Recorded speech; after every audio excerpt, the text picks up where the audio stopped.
Good afternoon from the Wilkes Studio at Cincinnati Music Hall. My name is Jonathan Martin, and I'm the president of the Cincinnati Symphony Orchestra.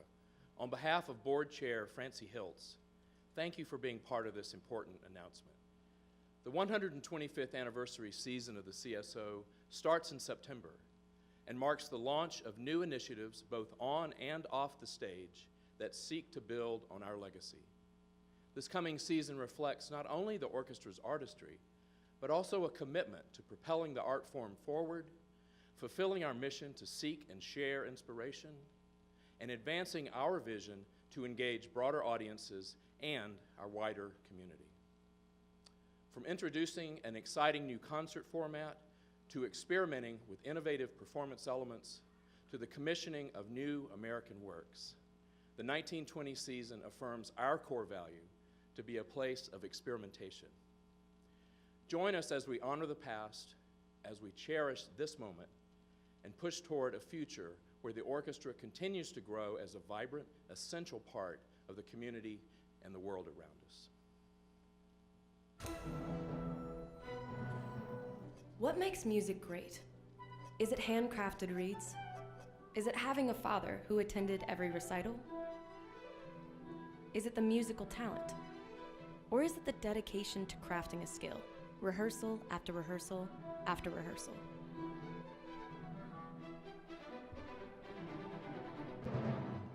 Is it passion for music? Or is it love of the compositions? Yes, it's all these things. Yet music would be nothing without you. It's what the music does to you that makes it great. Music is for you, regardless of who you are or where you come from, to deepen your curiosity, to discover what moves you, to escape life's pressures, to be inspired and share it with others, to connect us to our world. You are writing the history of the CSO right here, right now. After all, music lives in you.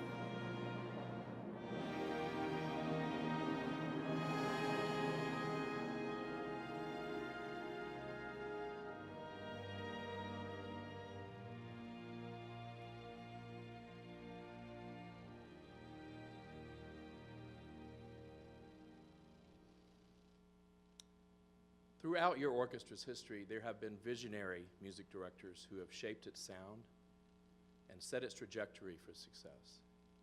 We are so very lucky to have Louis Longray as our music director, leading us into this important moment of the CSO.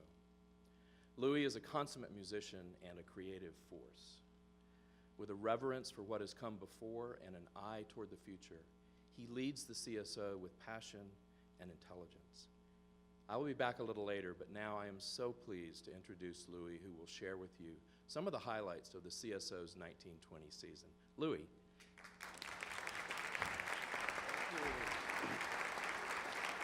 Thank you, Jonathan.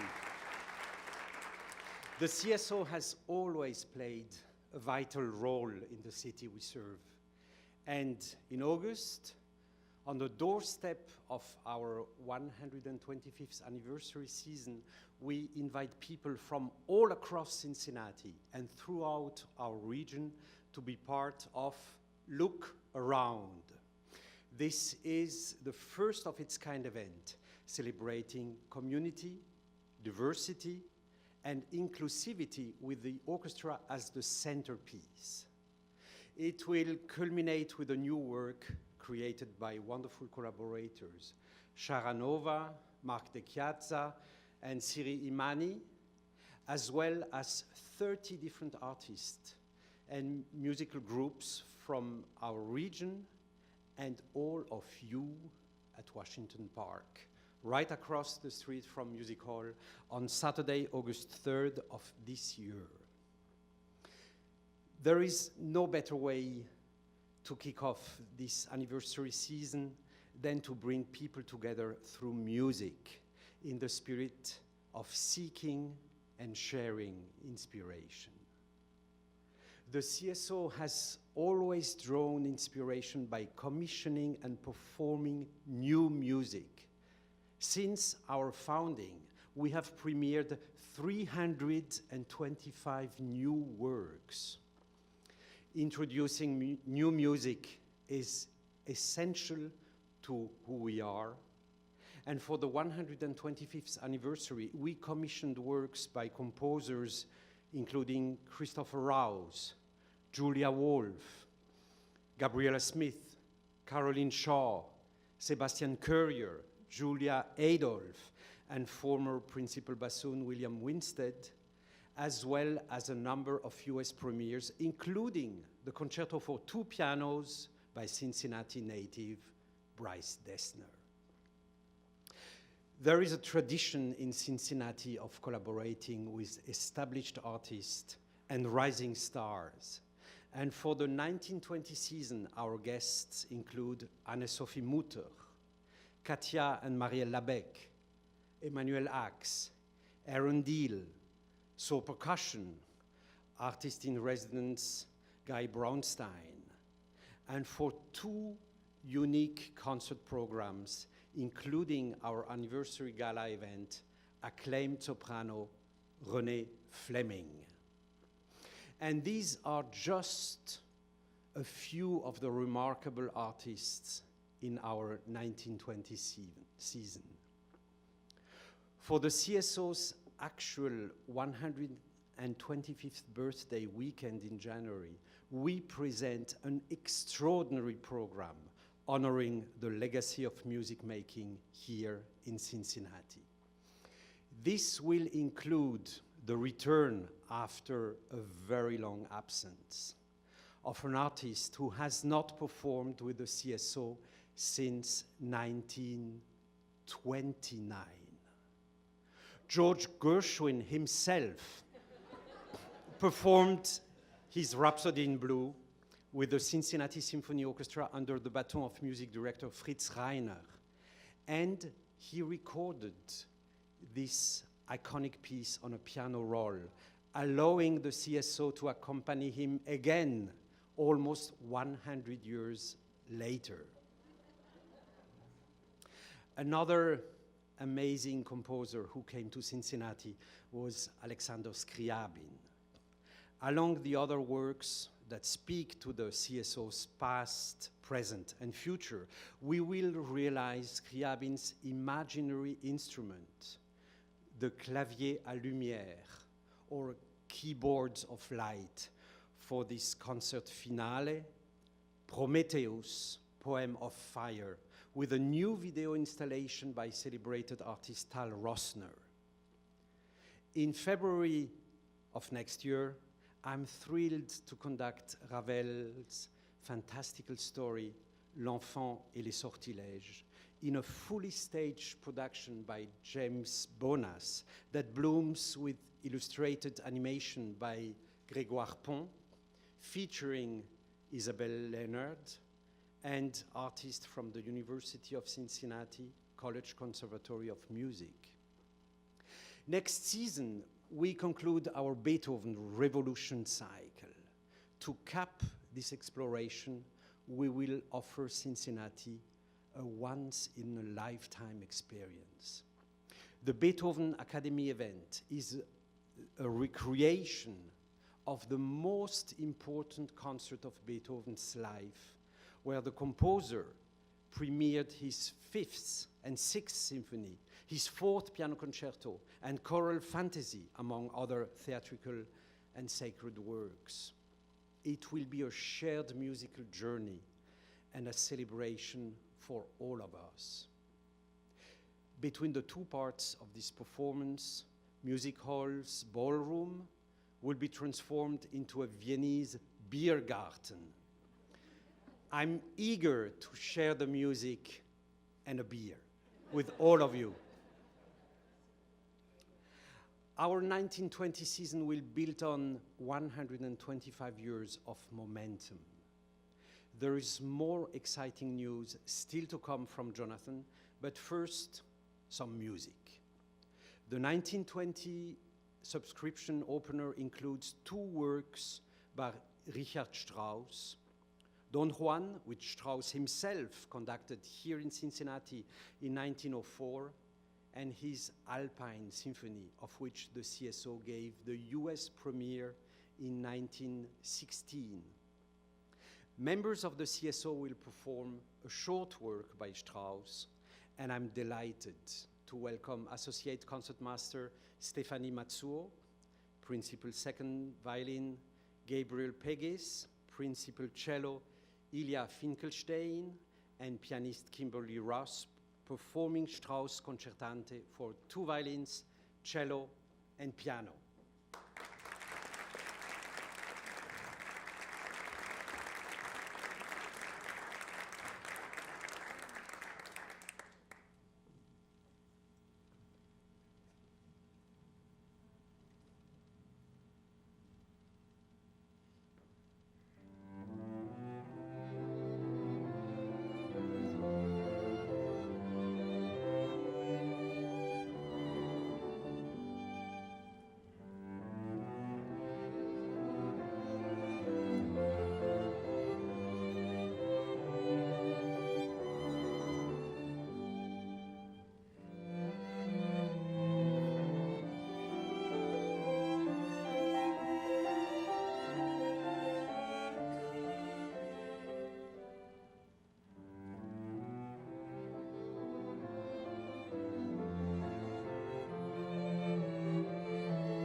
Thank you, Stephanie, Gabe, Ilya, and Kimberly for that performance.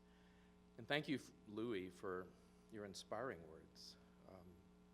Relevance and inclusion are issues that all orchestras have wrestled with, and we believe that addressing these areas is critical to the future of this art form and to the future of the Cincinnati Symphony Orchestra. So what does it mean to be relevant? It means that the music we perform and how we present it must connect with the audiences we serve and have the potential to connect with people we are not yet reaching.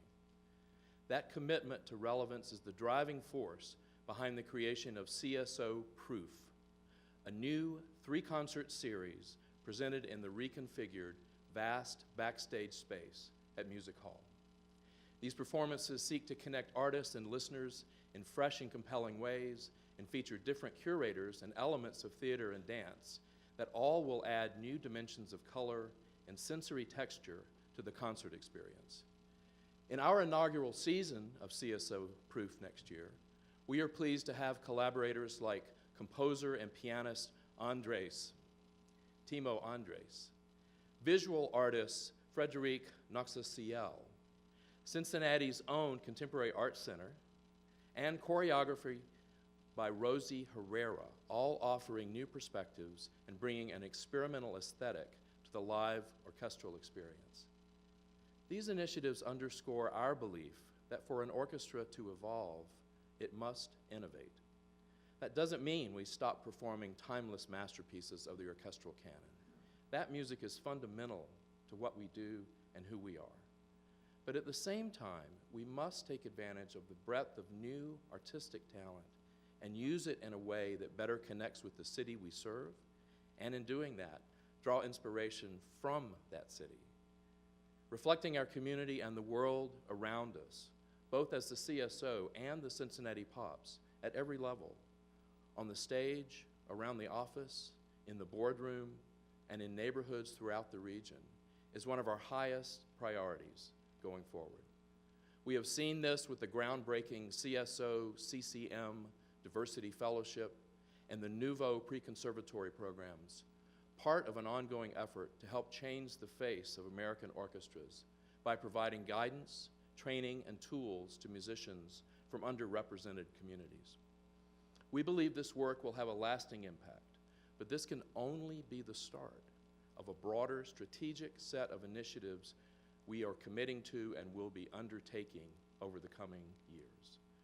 This commitment to inclusion, it's fundamental to who we are, and as an organization, when the CSO turns 150, I am confident that this commitment we are making today will be celebrated as a point of inflection in the life of the CSO. So here is our promise to Cincinnati. We will inspire people with music performed with great artistry, and we will continue to draw inspiration from our community. We will include and welcome people from all backgrounds and perspectives on this musical journey with us, on our stage, in our family, and in our audiences. We will innovate with courage, evolving our art form to reach even more people. All of this is possible only with a supportive community. We have a number of thank yous I want to shout out this afternoon. First, the CSO would not be the orchestra it is without the Louise Dieterle Nippert Musical Arts Fund of the Green Acres Foundation. Established nearly a decade ago, it has literally shaped the orchestra that we have today. And to have an orchestra of this caliber in Cincinnati is also thanks to the visionary United Arts Fund, founded in 1927 by Charles and Anna Sinton Taft. This arts fund is, of course, now well known today as ArtsWave, and supports Cincinnati's vibrant art scene thanks to tens of thousands of donors who contribute every year. Just in the past decade, ArtsWave has contributed over $35 million to support the CSO. Thank you, ArtsWave, and all the ArtsWave donors.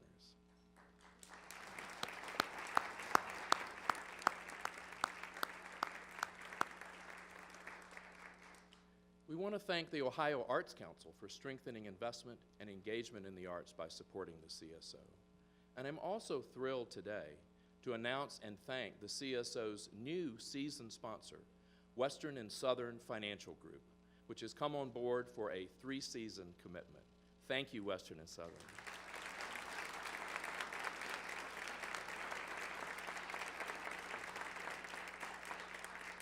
Of course, our Pop Series sponsor is PNC, and our Lollipop Series is made possible by United Dairy Farmers. We appreciate these important Cincinnati Pop supporters.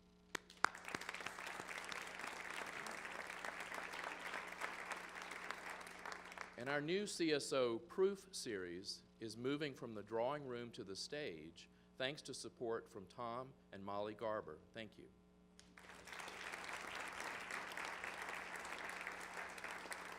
Now, for the folks in the room here this afternoon, help me thank Thunderdome. They are our season announcement hospitality sponsor, so drink up.